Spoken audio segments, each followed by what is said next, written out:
Welcome to Zwida Media. If you're new to this channel, please subscribe. Don't forget to like, comment, and share. Here's a new video for today. Enjoy.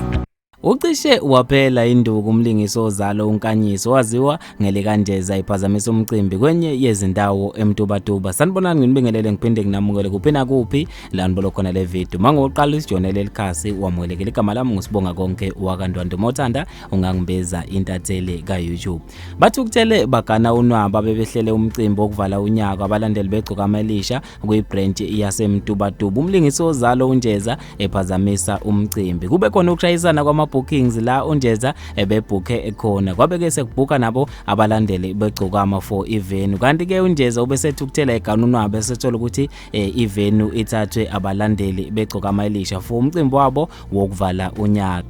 Ngokombiko yomphathi wendawo beqashiwe unjeza isikhathi sakhe besibukile bese siphelile uthe mayibuye la abuya khona ntambama wafica ke abalandeli begcokama bebhizi beqhubeka nomcimbi wabo besethu ukuthela eganonwabo ekhuluma nomphathi wendawo beqagulisana ngamazwi ukuthi kwenzeke kanjani umphathi afake abanye abantu kule ndawo ngoba uthi uyena obekumele ebe kule ndawo kanti ke kube sekukhona ukuhelizana ngamazwi bagcina ke sebemnika enye izindlu ukuthi naye akhone ukucupha ubesecasuka kumcimbi saqhubeka wacisha ugesi abantu besaperforma estage bekudlala unavigator esathi nje uyangena estage unavigator kukhala ingoma kumnandi avele ke awise imain switch baphumileke bamkhuza kokuqala waphinde waqhubeka umcimbi waphinde futhi wayiphinda lento kuze kwaba amahlandla amane bagcine sebethi ukuthela abalandeli beqonda ngqo kuyena wagidinya wavalelwa kwenye yezindlu waxoliselwa umphathi wendawo kanti ke lesigameko awibukelela ukuthi ke yini le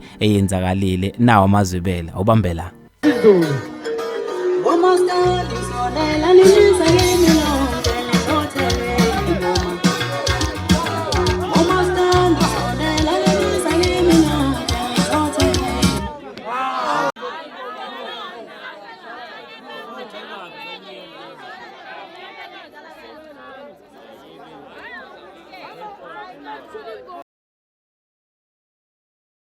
ke bafethu senizibonela ukuthi ke yini ele engikhuluma ngayo ngenhlanhla ke umcimbi ugcine uqhubekile ukwazileke ukukhuzeka unjeza umcimbi waba yimpumelelo bafethu ke ngizothanda ukuza ukuphala kwakho ngayo le ndaba khona lapha kwi comment section mina njengentatheli ka YouTube sengiphuma kanje awungibambeke evidweni elandelayo.